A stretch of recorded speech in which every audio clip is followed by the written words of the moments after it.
اعوذ باللہ من الشیطان الرجیم بسم اللہ الرحمن الرحیم ویل لکل ہمزۃ لمزہ الذی جمع مالا وعددہ یحسب ان مالہ اخلدہ کلا لینبذن فی الحطمہ وما ادراک ما الحطمہ نار اللہ الموقدہ التي تطلع على الأفئدة إنها عليهم مؤصدة في عمد ممددة صدق الله العظیم۔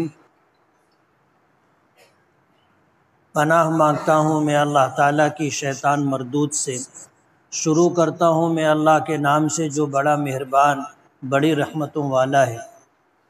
بربادی ہے ہر عیب ڈھونڈنے والے اور غیبت کرنے والے کے لیے، جس نے مال جمع کیا اور اسے گن گن کر کے رکھا، وہ یہ گمان کرتا ہے کہ اس کا مال اس کے ساتھ ہمیشہ رہے گا۔ ایسا ہرگز نہیں ہے، وہ ضرور بالضرور پھینکا جائے گا حطمہ میں۔ اور آپ کو معلوم ہے حطمہ کیا ہے؟ یہ اللہ کی دہکائی ہوئی آگ ہے جو چڑھ جائے گی دلوں پر، بے شک وہ آگ ان پر بند کر دی جائے گی لمبے لمبے مضبوط ستونوں میں۔ یہ سورہ ہمزہ ہے، نزول کے اعتبار سے مکی ہے۔ اس میں 9 آیتیں ہیں۔ ترجمہ آپ نے سنا، ترجمے سے آپ نے اندازہ کیا ہوگا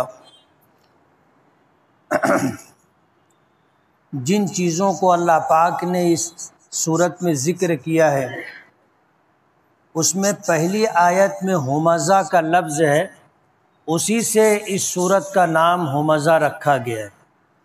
ہمزہ اور لمزہ علماء کرام کی ایک جماعت کہتی ہے کہ دونوں تقریباً ایک معنی رکھتے۔ بعض لوگوں نے اس میں فرق بھی بتایا ہے کہ ہمزہ کہتے ہیں اس شخص کو جو لوگوں میں عیب تلاش کرتا رہے، خاموشی سے لوگوں میں عیب تلاش کرتا رہے، اور لمزہ اس شخص کو کہتے ہیں جو غیبت میں مبتلا ہو۔ اب ظاہر بات ہے آدمی اگر کسی کی غیبت کرتا ہے تو غیبت کرنے کا مطلب یہ ہے کہ کسی ایسے شخص کی برائی بیان کرنا جو موجود نہیں ہے، یعنی اس کی پیٹھ پیچھے اس کی برائی کرنا غیبت کہلاتا ہے۔ نبی کریم صلی اللہ علیہ وسلم سے غیبت کرنے والے کے بارے میں جب شدید بیانات سامنے آئے تو ایک صحابی نے پوچھا کہ اللہ کے رسول، جس شخص کے بارے میں اس کی غیر موجودگی میں بات کہی جا رہی ہے، اگر وہ بات واقعی اس میں پائی جاتی ہے تو حضور نے فرمایا تبھی غیبت ہے۔ جیسے ایک آدمی چور ہے، اب اس کی غیر موجودگی میں آپ لوگوں کے درمیان اس کا تذکرہ کر رہے ہیں اور بتا رہے ہیں کہ وہ چور ہے، وہ واقعی چور ہے اور آپ اس کا تذکرہ کر رہے ہیں تو یہ غیبت ہے۔ اللہ کے نبی صلی اللہ علیہ وسلم نے فرمایا کہ اگر اس میں واقعی وہ عیب ہے جسے تم بیان کر رہے ہو تو غیبت ہے، اور اگر اس میں وہ عیب نہیں ہے کہ وہ چور نہیں ہے اور تم اسے لوگوں کے درمیان اس کی غیر موجودگی میں چور بتا رہے ہو، تو حضور نے فرمایا کہ یہ تو غیبت سے بھی بڑا گناہ ہے، جس کو بہتان کہتے، الزام لگانا کہتے۔ ہماری شریعت اسلام اخلاقیات پر بہت زور دیتی، ایک مسلمان کو کیسا رہنا چاہیے۔ پہلی آیت میں جو بات ذکر کی گئی ہے، ویل کہتے ہیں بربادی کو، تباہی کو۔ بعض علماء نے لکھا ہے کہ ویل جو ہے یہ جہنم کی ایک وادی کا نام ہے، اور اس میں وہ لوگ ڈالے جائیں گے جن کا تذکرہ اس آیت میں ہے کہ جو لوگوں کے پیچھے پڑے رہتے ہیں، ان کی کمزوریاں ڈھونڈتے رہتے ہیں، ان میں عیب تلاش کرتے رہتے، ایسے لوگ، اور ایسے لوگ جو کسی کے پیٹھ پیچھے لوگوں کی برائی کرتے رہتے، ایسے لوگوں کے لیے جہنم کی وہ وادی ہے جس کو ویل کہا جاتا ہے۔ حدیث پاک میں آتا ہے کہ اس میں بچھو اتنے بڑے بڑے ہوں گے جیسے اونٹ۔ تو اسلام اخلاقیات پر بہت زور دیتا ہے۔ حدیث پاک میں آتا ہے کہ مومن جھوٹ نہیں بول سکتا، مومن جھوٹ نہیں بول سکتا۔ اب ظاہر بات ہے کہ حضور نے جو بات فرمائی ہے، اب اگر کوئی جھوٹ بول رہا ہے تو اس کا مطلب یہ ہے کہ اس کے پاس ایمان نہیں ہے۔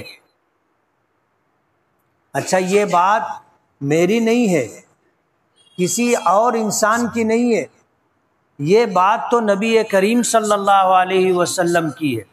اگر اللہ کے نبی صلی اللہ علیہ وسلم یہ کہہ رہے ہیں کہ مومن جھوٹا نہیں ہو سکتا، اگر وہ جھوٹا ہے تو اس کا مطلب یہ ہے کہ اس کے پاس ایمان نہیں ہے یا اس کا ایمان کمزور ہے۔ اس طرح کی جو باتیں قرآن کریم کی آیات میں یا احادیث مبارکہ میں ملتی ہے، وہ اس بات کی طرف نشاندہی کرتی ہے کہ ایک مومن کو با اخلاق ہونا چاہیے۔ با اخلاق ہونے کا مطلب یہ ہے کہ شریعت نے سماج میں رہتے ہوئے جس چیز کو پسند کیا ہے وہ چیز اس میں پائی جاتی ہو، اور جس چیز کو ناپسند کیا ہے اس چیز سے وہ اپنے آپ کو بچاتا ہو۔ جھوٹ بولنا، غیبت کرنا، کسی کی ٹوہ میں لگے رہنا، لوگوں میں عیب تلاش کرنا اور پیٹھ پیچھے ان کی برائیاں کرنا، یہ وہ عیب ہے جسے اسلام پسند نہیں کرتا، اور اس سلسلے میں بڑی سخت وعیدیں آئی۔ حدیث پاک میں، قرآن کریم میں آتا ہے کہ غیبت کرنا ایسا ہے جیسے اپنے مسلمان مردار بھائی کا گوشت کھانا۔ فضائل رمضان میں ایک حدیث حضرت شیخ رحمۃ اللہ علیہ نے ذکر کی ہے کہ حضور پاک صلی اللہ علیہ وسلم کے زمانے میں 2 عورتیں روزے سے تھیں، اور ان کو روزہ بہت زیادہ لگنے لگا۔ جیسے کبھی کبھی ہوتا ہے کہ روزے کی وجہ سے بہت زیادہ پیاس لگنے لگتی ہے یا بھوک لگنے لگتی ہے، یا روزے کی وجہ سے کبھی کبھی سر بہت زیادہ دکھنے لگ جاتا ہے، اور روزہ رکھنا، روزہ مکمل کرنا مشکل ہو جاتا ہے۔ تو 2 عورتیں ایسی تھیں جن کے لیے روزہ مشکل ہو گیا، ان کا تذکرہ نبی کریم صلی اللہ علیہ وسلم سے کیا گیا، تو حضور نے ایک پیالہ منگوایا اور بھیجا، اور کہا کہ ان عورتوں سے کہو کہ اس میں قے کریں، الٹی کریں۔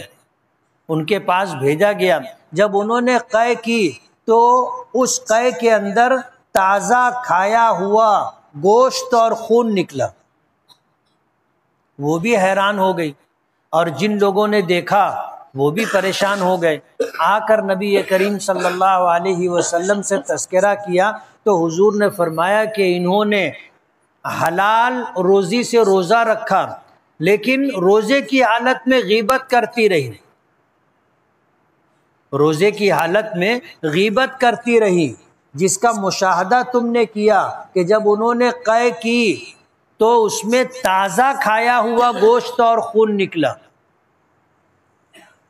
اور گناہوں کی وجہ سے یا غیبت کی وجہ سے روزہ بہت زیادہ لگتا ہے۔ جو لوگ روزے کی حالت میں اپنے آپ کو گناہوں سے، غیبت سے اور لغو لا یعنی باتوں سے بچاتے ہیں، ان کے لیے روزہ بہت آسان ہو جاتا ہے۔ روزہ رکھتے ہیں، روزہ مکمل بھی ہو جاتا ہے، اور ان کو پتہ بھی نہیں چلتا کہ ہمارا روزہ تھا، اتنا آسان ہو جاتا ہے۔ تو اسلام غیر اخلاقی چیزوں سے بچنے کی بہت زیادہ تاکید کرتا ہے۔ دنیا میں تباہی و بربادی بھی عموماً کچھ ایسے گناہوں کی وجہ سے آتی ہے جن کو ہم گناہ بھی نہیں سمجھتے، پریشان رہتے ہیں کہ ہمارے ساتھ ایسا معاملہ کیوں ہو رہا ہے، ہم پریشان کیوں رہتے ہیں، حالات کا شکار کیوں رہتے، ہم اس پر غور نہیں کرتے کہ کہیں ایسا تو نہیں ہے کہ ہم میں کچھ ایسے اعمال پائے جاتے ہیں جن کی نحوست کی وجہ سے ہم خود پریشان رہتے۔ تو ویل کے ایک معنی جہنم میں ایک وادی ہے جس میں تجسس میں رہنے والے، ٹوہ میں رہنے والے، عیب ڈھونڈنے والے اور غیبت کرنے والے لوگوں کو ڈالا جائے گا۔ اور ویل کے معنی خرابی، بربادی اور تباہی کے بھی آتے۔ ظاہر بات ہے کہ اس کی اصل سزا تو آخرت میں ملے گی، اس کی اصل سزا آخرت میں ملے گی، لیکن دنیا میں بھی اس کا وبال بھگتنا پڑتا ہے، اور آدمی پریشان رہتا ہے کہ کیوں میرے ساتھ ایسا ہو رہا ہے۔ بربادی ہے، تباہی ہے ہر اس شخص کے لیے جو عیب ڈھونڈنے والا اور غیبت کرنے والا ہو۔ تیسری خرابی ذکر کی، الذی جمع مالا وعددا، جو مال جمع کرتا جائے اور گن گن کر کے رکھتا جائے، خرچ نہ کرے، اپنے اوپر بھی خرچ نہ کرے، لوگوں پر بھی خرچ نہ کرے اور اللہ کے راستے میں بھی نہ دے۔ بخیل جس کو کہتے ہیں کہ مال آتا ہے تو وہ اپنے اوپر بھی خرچ نہیں کرتا، کھانے پر خرچ نہیں کرتا، کپڑوں پر خرچ نہیں کرتا، ضروریات پر خرچ نہیں کرتا، بیوی بچوں پر خرچ نہیں کرتا، مال جمع کرتا ہے اور اس کو بڑھاتا رہتا ہے۔ جب رات میں سب سو جاتے تو پھر وہ تجوری کھولتا اور مال دیکھتا، تھپی در تھپی برابر ہے کہ نہیں، کتنا ہے، گنتا رہتا ہے، وہ جمع کرتا رہتا ہے اور وقتاً فوقتاً گنتا رہتا ہے۔ حضور نے اس سے منع کیا ہے، حضور نے منع کیا۔ جو لوگ مال جمع کرتے ہیں اور اس کو گنتے رہتے ہیں، ان میں مال کی محبت بڑھتی جاتی ہے اور وہ بخیل سے بخیل تر ہوتے چلے جاتے، حتیٰ کہ وہ اپنے اوپر بھی خرچہ نہیں کرتے۔ دوسروں پر کیا خرچہ کریں گے، اللہ کے راستے میں کیا خرچہ کریں گے، خود پر بھی خرچہ نہیں کرتے۔ برائی بیان کی، الذی جمع مالا وعددا، جو مال جمع کرتے ہیں اور گن گن کر کے رکھتے رہتے ہیں، خرچہ نہیں کرتے۔ فی نفسہ، مال جمع کرنا برا نہیں ہے، اب اللہ نے دیا ہے، ظاہر بات ہے جو ہمارے نصیب و مقدر میں اللہ نے لکھ دیا ہے وہ ہم کو ملے گا، اور اللہ نے کسی کے لیے غریبی مقدر کر دی ہے، کسی کے لیے امیری مقدر کر دی ہے۔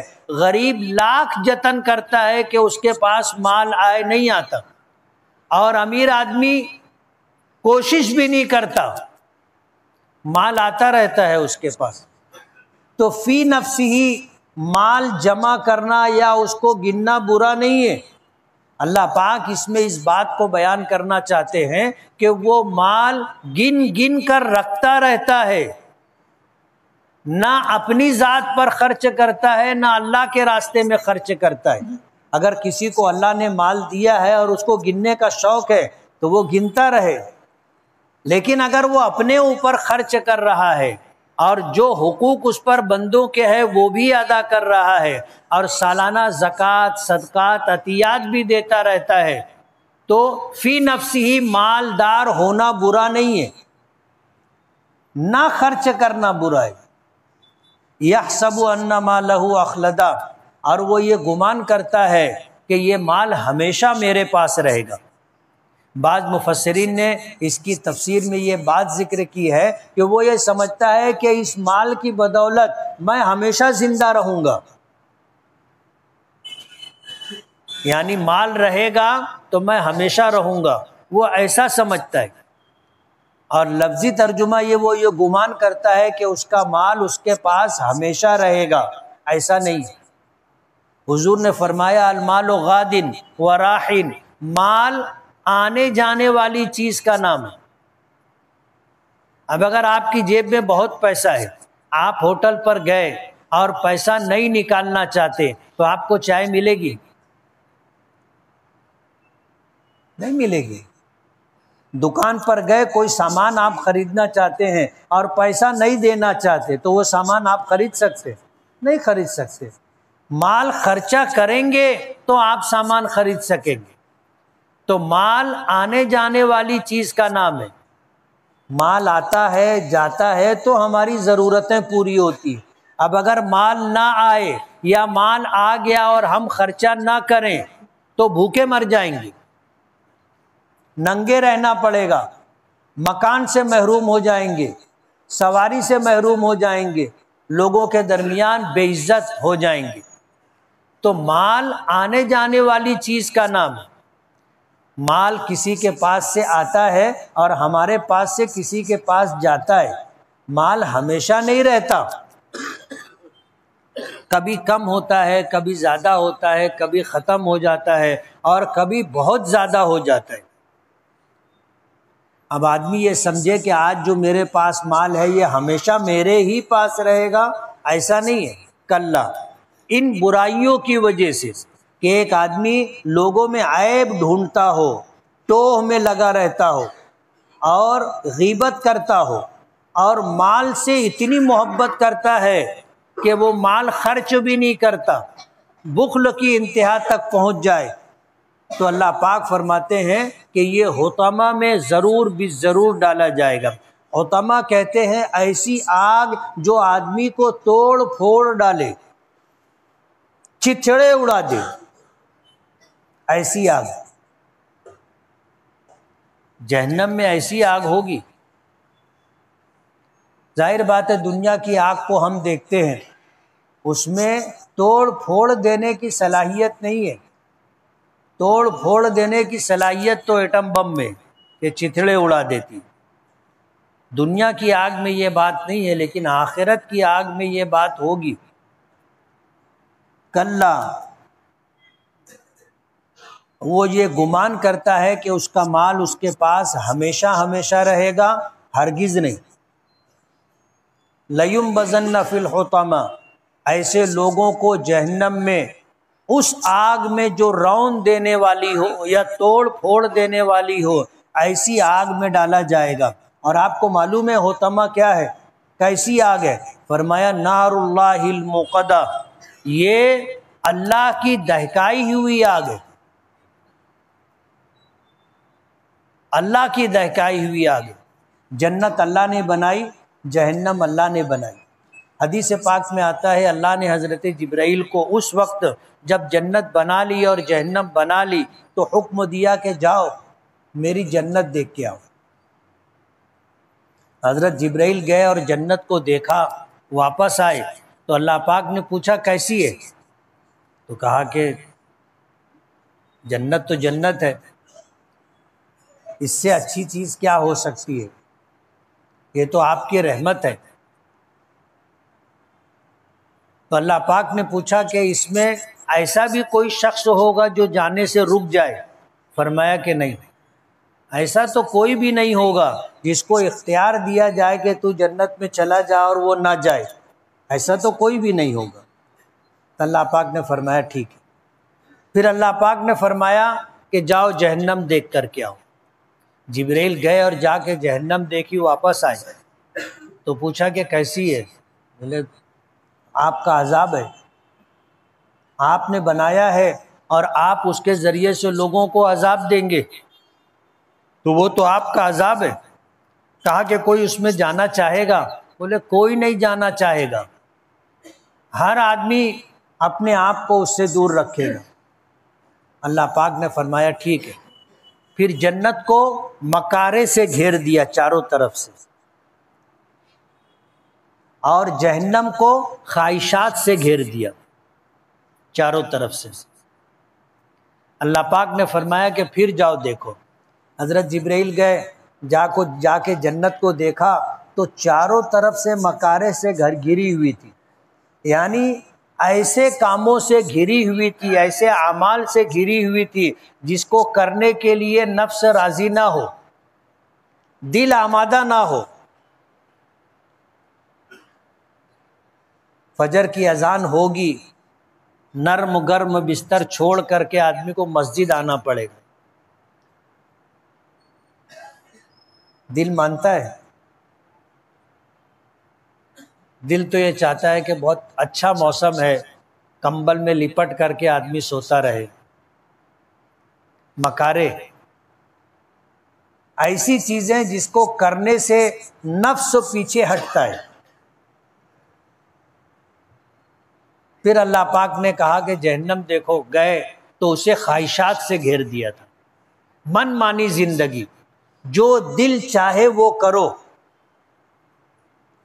حضرت جبرائیل واپس آئے تو اللہ پاک نے پوچھا کہ اب، بولے اب جنت میں جانا بہت مشکل ہے، جنت میں جانا اب بہت مشکل ہے کہ آدمی خلاف طبیعت چیزوں کو اللہ اس کے رسول کی رضا کے لیے کرنا چاہے، دل نہیں چاہتا، بستر نہیں چھوڑتا، ساتھیوں کا گروپ ہے، ساتھیوں کے ساتھ بیٹھے ہوئے ان کو چھوڑ کر کے مسجد آنا دل نہیں چاہتا۔ بولے اب جنت میں جانا مشکل ہے۔ کہا کہ جہنم میں، بولے جانا بہت آسان ہو گیا ہے، آدمی من چاہی زندگی گزارے، جو دل چاہے، اللہ اس کے رسول کے حکم کی خلاف ورزی کرتے ہوئے جو دل چاہے وہ کرتا رہے۔ اور آدمی اپنا جائزہ لے، جب نیکی کرنے کے لیے دل آمادہ نہ ہو تو یہ سمجھ لینا کہ یہ جنت میں جانے سے روکنے کا سبب ہے، اور جب اللہ اس کی رسول کی نافرمانی کرنے کے لیے دل آمادہ اور تیار ہو تو سمجھ لینا چاہیے کہ جہنم میں لے جانے والا راستہ ہے۔ فرمایا نار اللہ الموقدہ، یہ اللہ کی دہکائی ہوئی آگ ہے، التی تطلع علی الافئدہ، اور یہ دل پر چڑھتی چلی جائے گی، دل پر چڑھتی چلی جائے گی۔ دنیا کی آگ بھی جلاتی ہے لیکن دل تک نہیں پہنچ پاتی، دل تک پہنچے اس سے پہلے آدمی مر جاتا۔ یعنی جب آگ لگی اور کوئی آدمی آگ میں پھنس گیا تو یہ آگ اس کو جلا رہی ہے لیکن دل تک نہیں پہنچ پاتی، دل تک پہنچنے سے پہلے آدمی مر جاتا ہے۔ لیکن جہنم میں ایسا ہوگا کہ وہ آگ دل تک پہنچ جائے گی۔ وجہ اس کی یہ ہے کہ آخرت میں موت نہیں ہے، آدمی مرنا بھی چاہے گا تو موت نہیں آئے گی، اس لیے یہ آگ دل تک پہنچ جائے گی۔ کتنی اذیت اور تکلیف ہوگی ہم اندازہ بھی نہیں کر سکتے، لیکن موت نہیں آئے گی۔ التی تطلع علی الافئدہ، یہ آگ ایسی ہوگی جو جہنمیوں کے دلوں تک پہنچ جائے گی۔ انہا علیہم مؤصدہ، اور یہ آگ ان پر بند کر دی جائے گی۔ سائزنگ میں بوائلر دیکھے ہو، ایک دروازہ ہوتا ہے، اس کو کھولتے ہیں اور پھر اس میں لکڑی اکڑی ڈال کر کے پھر بند کر دیتے۔ اگر کسی انسان کو اس میں ڈال کر کے بند کر دیا جائے تو جہنم میں ایسا ہی ہوگا۔ جہنمیوں کو جب جہنم میں ڈالا جائے گا تو وہ اپنی مرضی سے ادھر ادھر بھی نہیں ہو پائیں گے، آگ ان پر ایسے ڈال کر کے بند کر دی جائے گی۔ انہا علیہم مؤصدہ، یہ آگ ان پر بند کر دی جائے گی، فی عمد ممددہ، لمبے لمبے ستونوں میں، ان کو ستونوں میں باندھ دیا جائے گا۔ جب جہنمیوں کو جہنم میں ڈالا جائے گا تو آگ میں ان کو باندھ دیا جائے گا، وہ ہل بھی نہیں پائیں گے، جہاں ان کو ڈالا جائے گا وہاں سے نکل بھی نہیں پائیں گے۔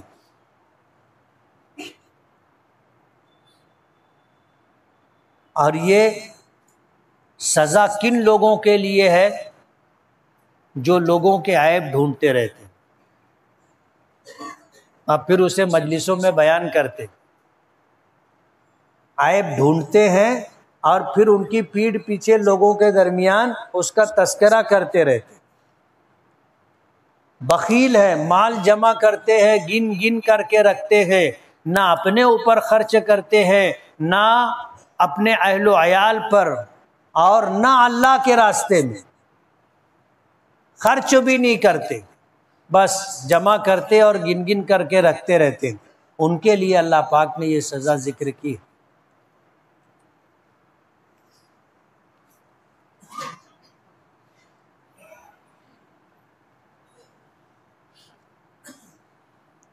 موجودہ حالات میں ہندوستان میں مسلمانوں پر بہت ظلم کیا جا رہا ہے، تو ہمارے علماء جہاد کا فتویٰ کیوں نہیں دیتے؟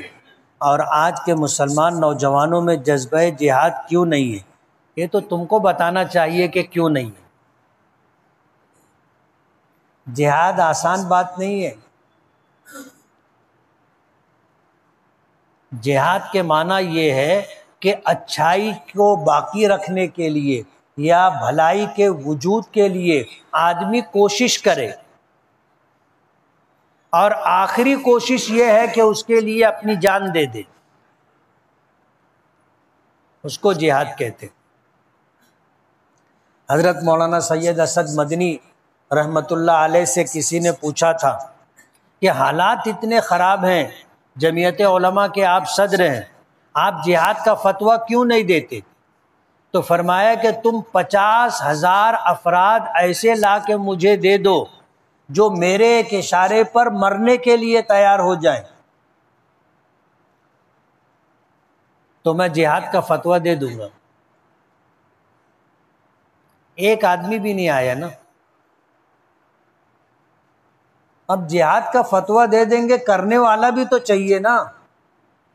اب آپ خود ہی لکھ رہے ہو کہ نوجوانوں میں جذبہ نہیں ہے، تو پھر جہاد کا فتویٰ علماء کرام کیسے دیں گے؟ دنیا میں کتنے مذاہب ہیں اور کتنے دھرم ہیں اللہ ہی جانتا ہے، مجھے نہیں معلوم۔ میں استخارہ کرتا ہوں پر غلط ہو جاتا ہے، اس کا صحیح طریقہ بتائیں۔ استخارے کا صحیح طریقہ وہ جو مقبول اور مسنون دعائیں ہیں، اور بھی کتابوں میں آپ کو مل جائے گا، کہ رات میں سونے سے پہلے اچھی طرح وضو کر کے 2 رکعت نماز صلاۃ استخارے کی نیت سے پڑھیں، اور اللہ سے دعا کریں۔ استخارے کی دعا پڑھیں، اللہ سے دعا کریں کہ میری شادی لگ رہی ہے فلاں جگہ، میرے لیے اس میں بھلائی اور خیر ہے یا نہیں؟ تو اشارہ مل جائے گا، یا صراحتاً آپ کو دکھائی دے دے گا کہ آپ کی شادی ہو رہی ہے، بارات نکلی ہے، آپ کے گھر لوگ جمع ہیں، ایسا اشارہ مل جائے گا، آپ نوشہ بن رہے۔ یا دوسرا اشارہ مل جائے گا کہ تمہاری شادی کی تم تیاری کر رہے تھے، کسی نے آگے منع کر دیا۔ حضرت مولانا پیر ذوالفقار نقشبندی کے متعلق کوئی معلومات بتلائیے کہ یہ شخصیت کون ہے اور ان کا مقام کیا ہے؟ اللہ کے ایک ولی ہیں، پاکستان کے رہنے والے ہیں، ہندوستان میں بھی بہت سارے لوگ ان سے بیعت ہیں۔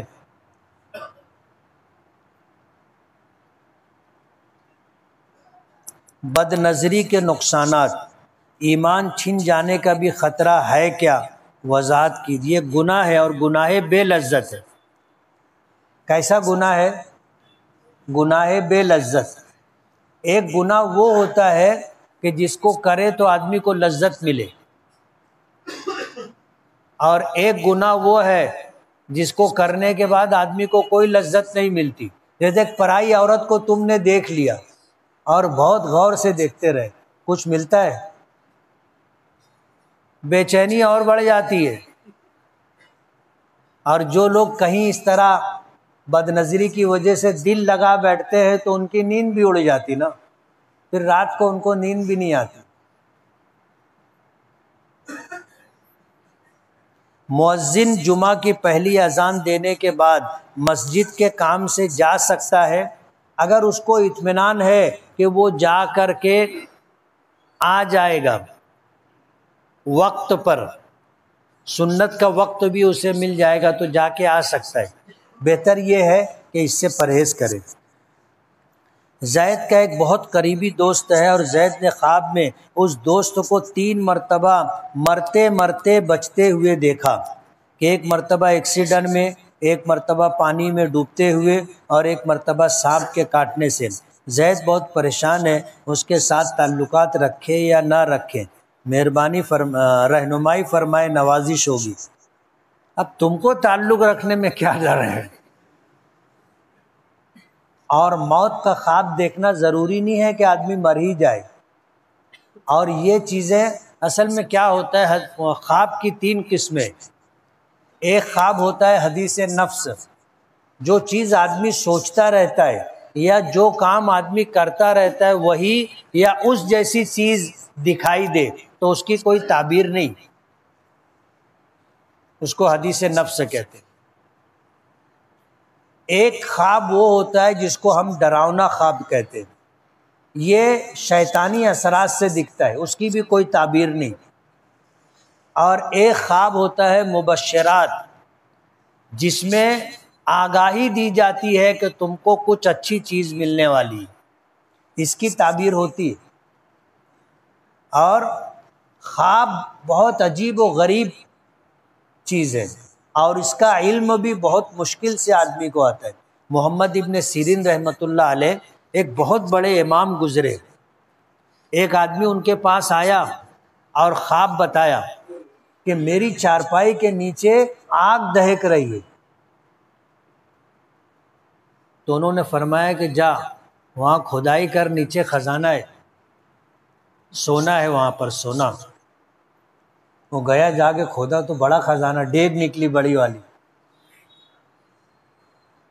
کچھ دنوں کے بعد ایک آدمی آیا، اس نے پھر یہ خواب بتایا کہ میری چارپائی کے نیچے آگ دہک رہی ہے۔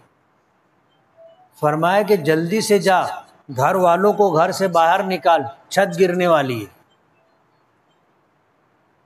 اب خواب ایک، جو شاگرد بیٹھے ہوئے تھے وہ کہنے لگے حضرت ابھی کچھ مہینہ پہلے ایک آدمی آیا تھا، یہی خواب دیکھا، آپ نے تعبیر دی کہ خزانہ ہے، تو صحیح میں خزانہ نکلا۔ اور دوسرا آدمی آیا، یہی خواب دیکھا، آپ نے کہا گھر خالی کر، چھت گرنے والی ہے، تو صحیح میں چھت گری۔ ایسا کیسے؟ تو فرمایا کہ جو پہلا آدمی آیا تھا اس نے سردی میں یہ خواب دیکھا تھا، ٹھنڈی کے موسم میں، خوب سردی پڑ رہی تھی، اور سردی کے موسم میں آگ، لوگ ہولی جلاتے نا، تو آگ محبوب ہوتی ہے۔ اللہ نے میرے دل میں بات ڈالی کہ خزانہ ہے، تو میں نے تعبیر دی۔ اور دوسرا آدمی جب آیا تو سخت گرمی میں آیا، اب ظاہر بات ہے گرمی کے موسم میں آگ کے قریب آدمی جاتا ہے؟ نہیں جاتا، وحشت ہوتی ہے۔ اللہ نے میرے دل میں بات ڈالی کہ چھت گرنے والی ہے، تو میں نے تعبیر دی۔ تو ایک خواب کی الگ الگ تعبیر بھی ہوتی ہے، موسم کے بدلنے سے، حالات کے بدلنے سے، افراد کے بدلنے سے۔ اب یہ ظاہر بات ہے تعبیر دینے والے کے پاس اتنا علم ہونا چاہیے، اتنا علم ہونا چاہیے کہ وہ ان سب چیزوں کو سمجھ کر کے بتائے کہ کیا ہوگا۔ ہر عالم نہیں بتا سکتا، ہر عالم نہیں بتا سکتا۔ اور اچھے سے اچھے خواب کی بسا اوقات بہت خراب تعبیر ہوتی ہے، اور برے سے برے خواب کی بسا اوقات بہت اچھی تعبیر ہوتی۔ خلیفہ ہارون رشید کی بیوی تھی، اس نے خواب دیکھا کہ دنیا بھر کے لوگ آ رہے ہیں اور میرے ساتھ ہم بستری کر رہے ہیں۔ اب آپ سوچو یہ خواب کیسا ہے کہ ایک عزت دار خاتون، خلیفہ وقت کی بیوی، یعنی بادشاہ کی بیوی، رانی اور مہارانی یہ خواب دیکھے تو وہ بہت پریشان تھی، کسی کو تو پوچھ بھی نہیں سکتی تھی نا۔ تو اس نے اپنی باندی کو بلایا، نوکرانی کو، اور کہا کہ تو جا کر کے اس کی تعبیر پوچھ، کیا کہ تو بولنا کہ میں نے ایسا خواب دیکھا، میرا نام مت بتانا۔ تو وہ باندی گئی اور محمد ابن سیرین رحمۃ اللہ علیہ کے پاس جا کر اس نے کہا کہ حضرت میں نے خواب دیکھا ہے، اور پھر اس نے یہ خواب سنایا۔ تو انہوں نے نظر اٹھا کر کے اس کو دیکھا، بولے تو یہ خواب نہیں دیکھ سکتی، جا، یہ تیرا خواب نہیں۔ وہ پریشان ہو گئی، واپس آئی، آ کر کے ملکہ کو کہا کہ انہوں نے تو مجھ کو بھگا دیا اور کہا کہ تو یہ خواب نہیں دیکھ سکتی۔ بولے انہوں نے یہ بات کہی ہے؟ بولے ہاں۔ بولے جا تنہائی میں ان سے کہنا کہ ملکہ زبیدہ نے یہ خواب دیکھا ہے۔ تو وہ گئی اور تنہائی میں جا کر کہا کہ حضرت یہ خواب خلیفہ وقت کی بیوی ملکہ زبیدہ نے یہ خواب دیکھا ہے۔ بولے ہاں وہ یہ خواب دیکھ سکتی ہے، تو نہیں دیکھ سکتی۔ بولے تعبیر؟ بولے اللہ اس سے ایسا کام لے گا جس سے دنیا بھر کے لوگ فائدہ اٹھائیں گے۔ تو اللہ پاک نے جب وہ حج پر گئی اور حاجیوں کو پانی کی تکلیف دیکھی تو اس نے نہر زبیدہ بنوائی۔ آج بھی اس کے باقیات ہیں۔ مکہ مکرمہ سے 80 میل کے فاصلے پر وہاں پر ایک چشمہ ہے، زمین سے پانی ابلتا ہے، اس نے وہاں سے نہر بنوائی جو مکہ مکرمہ ہوتے ہوئے منا مزدلفہ عرفات تک گئی۔ تو دنیا بھر کے لوگ حج کے لیے آتے تھے اور اس پانی سے فائدہ اٹھاتے تھے۔ اب خواب تو کتنا برا ہے، تعبیر کتنی اچھی۔ تو کبھی خواب بہت برا ہوتا ہے، تعبیر بہت اچھی ہوتی، اور کبھی خواب بہت اچھا ہوتا ہے اور تعبیر بری ہوتی۔ تو یہ ہر شخص کے پاس یہ علم نہیں ہوتا۔ مفتی صاحب گھر میں اگر کوئی عورت کسی نامحرم سے فون پر بات کرتی ہو تو کیا گھر کے سرپرست کو بتا دینا چاہیے؟ اگر بتایا گیا تو یقیناً گھر ٹوٹ جائے گا، تو کیا بتا دینا چاہیے؟ گناہ تو نہیں ملے گا۔ جو یہ حرکت کرتی ہے اس کو پہلے روکنا چاہیے کہ دیکھ تو یہ کام بند کر، نہیں بند کرے گی تو میں پھر بول دوں گا، تیرے شوہر کو بول دوں گا، تیرے باپ کو بول دوں گا، گھر خاندان کے بڑے کو بول دوں گا۔ اس کے بعد بھی اگر وہ نہ مانے تو آپ اچھے انداز میں بتا سکتے ہیں۔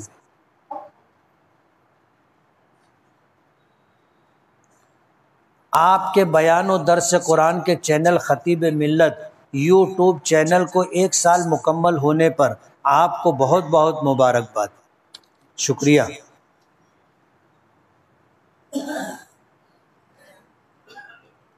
کسی کافر یا غیر مسلم کے لیے دعا کرنا کیسا ہے؟ کر سکتے ہیں، دعا کریں کہ اللہ اس کو ہدایت دے دے۔ سب سے اچھی دعا اس کے لیے یہ، اگر کوئی شخص کوئی گناہ کسی شخص سے بار بار ہوتا ہو اور وہ ہر بار توبہ و استغفار کرتا ہو اور یہ سوچتا ہو کہ اس بار میں یہ گناہ چھوڑوں گا پھر بھی نہیں چھوٹتا تو کیا کرنا چاہیے؟ کوشش کرتے رہنا چاہیے گناہ چھوڑنے کی، اور گناہ ہو جانے کے بعد سچی پکی توبہ کرنا چاہیے۔ پھر گناہ ہو جائے پھر سچی پکی توبہ کرنا چاہیے۔ انسان کا نفس اور شیطان پیچھے لگا ہوا ہے اور وہی گناہ پر آمادہ کرتا ہے، اور توبہ کر لینے سے وہ گناہ معاف ہو جاتا ہے، اس لیے توبہ کرتے رہنا چاہیے۔ ایک عورت کی دعا عدت کے ایام میں قبول ہوتی ہے تو کیا عدت کے بعد بھی اس کی دعا اور اثر اور ثواب ویسے ہی ملے گا؟ اور عدت کی کیا فضیلت ہے؟ عدت اللہ پاک کا ایک حکم ہے۔ شوہر کا انتقال ہو جائے یا شوہر طلاق دے دے تو یہ بہت بڑا نقصان ہے عورت کے لیے، اور اتنا بڑا صدمہ ہے کہ وہ مہینوں اپنے آپ کو سنبھال نہیں پاتی، اس لیے اللہ پاک نے اس کے لیے عدت رکھی ہے، ایک وجہ۔ دوسری وجہ، شوہر کے انتقال کے بعد یہ حاملہ ہے یا نہیں ہے اس بات کی وضاحت ہو جائے، اس لیے اس کو جو ہے روکا جاتا ہے کہ یہ اتنے دنوں میں کسی سے نکاح نہیں کر سکتی اور بلا ضرورت بشری یعنی انسانی ضروری تقاضوں کے بغیر گھر سے نہیں نکل سکتی۔ وضو کرتے وقت ریح خارج ہو جائے تو کیا کرے؟ جتنا وضو کیا اتنا وضو ٹوٹ گیا، پھر سے وضو کرے۔ اگر کوئی شخص محفل میں بیٹھ کر کہہ دے کہ میں نے فلاں فلاں کو اپنے نکاح میں قبول کیا تو کیا نکاح قائم ہو جائے گا؟ ایسے ہی اگر نکاح ہونے لگتا تو پھر کیا تھا، سب کی چار چار ہوتی نا۔ نکاح کے لیے ایجاب اور قبول دونوں ضروری ہے، اور ایجاب و قبول کے لیے دو گواہوں کا، دو مرد عادل گواہوں کا ہونا ضروری ہے، اور اگر ایک مرد ہے تو ایک مرد اور دو عورتوں کا گواہ ہونا ضروری ہے۔ اکیلے میں ایجاب و قبول کیے تو نکاح نہیں ہوگا، دو گواہ ضروری ہے، مہر ضروری ہے۔ اور حضور نے تو فرمایا نکاح کا اعلان کرو، نکاح کا اعلان کرو۔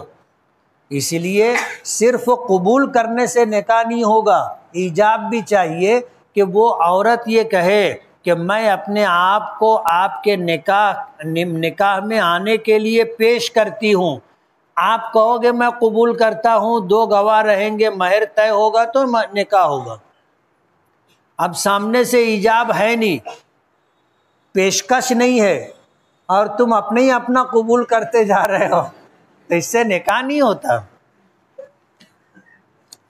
مارکیٹ سے شیئر لے کر ایک مہینہ، دو مہینہ یا سال بھر کے لیے اپنے پاس رکھنا اور پھر اس کا پرائز بڑھنے پر اسے سیل کر دینا کیسا ہے؟ جائز اور حلال ہے؟ شیئر کہتے حصے کو۔ آپ کسی ایسے کاروبار میں جو جائز اور حلال ہے اور آپ اس میں حصے دار بن رہے ہیں تو یہ جائز کاروبار ہے، آپ اس کا نفع لے سکتے ہو۔ اور اگر ناجائز کاروبار ہے تو آپ کے لیے اس کا شیئر خریدنا جائز نہیں۔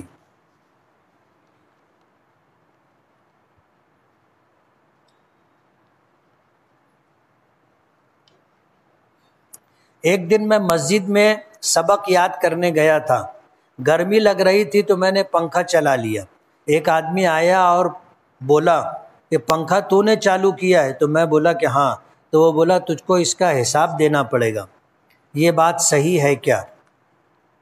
مسجد اللہ کا گھر ہے، اور یہاں لائٹ اور پنکھا عبادت کرنے والوں کے لیے، کس کے لیے؟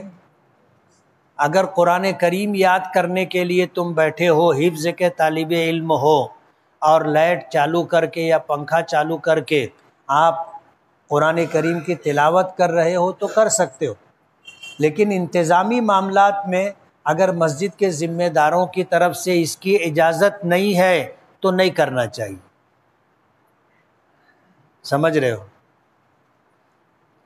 ایسے لوگ آتے ہیں، جماعت ختم ہو گئی، مسجد میں آئے نماز پڑھنے کے لیے، پنکھا چالو کر لیتے، مسجد والوں کی طرف سے کوئی ممانعت نہیں ہوتی، ضرورت ہے آپ کر سکتے ہو، اور اس کے لیے عامۃ المسلمین اپنی جیب سے چندے کا پیسہ دیتے۔ سمجھ رہے ہو؟ اس لیے مسجد کے ذمہ داروں کی طرف سے کیا بات ہے انتظامی لائن سے وہ بھی دیکھ لو، اور اس کے بعد عبادت کر رہے ہو تو لائٹ اور پنکھا استعمال کر سکتے ہو، ورنہ نہیں۔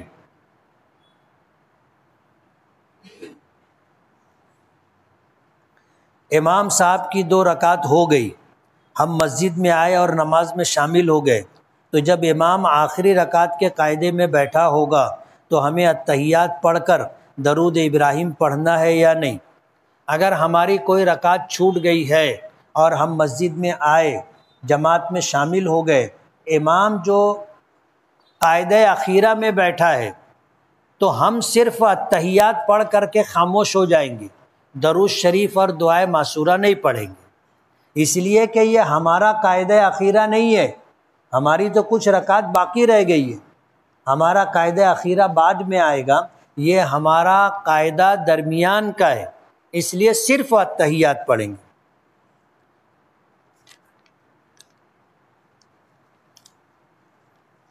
دل ہی میں ذکر کرنا یعنی بغیر ہونٹ اور زبان ہلائے تو کیا اس کا ثواب ملے گا؟ ملے گا۔ اس کو ذکر قلبی کہتے ہیں۔ کیا کہتے ہیں؟ ذکر قلبی۔ اگر والدین چھوٹے بچے کے کپڑے ہدیہ دے دیں جو اس کو کسی اور نے ہدیہ دیا تھا، جب کہ بچہ چھوٹا ہے تو اس کو ہدیہ آئے ہوئے کپڑے دے سکتے ہیں؟ دے سکتے ہیں۔ جیسے ہمارے یہاں چھٹلی دی جاتی نا، کسی کے یہاں بچے کی ولادت ہوتی ہے تو رشتہ دار لوگ اس بچے کے لیے کپڑا لے کر کے آتے تو وہ کپڑا بچوں کو پہنا سکتے ہیں۔ والد کے انتقال کے کتنے دن بعد وارثین میں میراث تقسیم ہوگی؟ باپ کو دفن کر کے آؤ اور میت کی جو چٹائی بچھی ہے اس پر بیٹھ کر کے میراث تقسیم کرنا مستحب ہے۔ کیا ہے؟ مستحب، یعنی پسندیدہ عمل ہے۔ اللہ پاک یہی چاہتے ہیں، ہماری شریعت یہی چاہتی ہے کہ جلدی سے جلدی میراث تقسیم کرنا چاہیے۔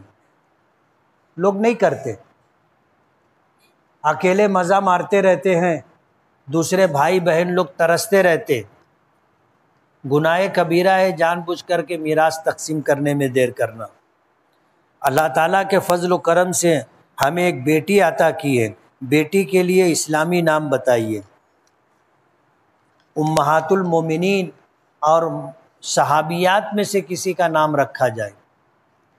اپنے شہر کے ایک مدرسے میں معلمہ کے مدرسہ لیٹ آنے یا ناغہ کرنے پر مدرسے کے ذمہ دار کی جانب سے ایسا ہے کہ تنخواہ میں سے کچھ رقم کاٹ لی جاتی ہے، ایسا کرنا کیسا ہے؟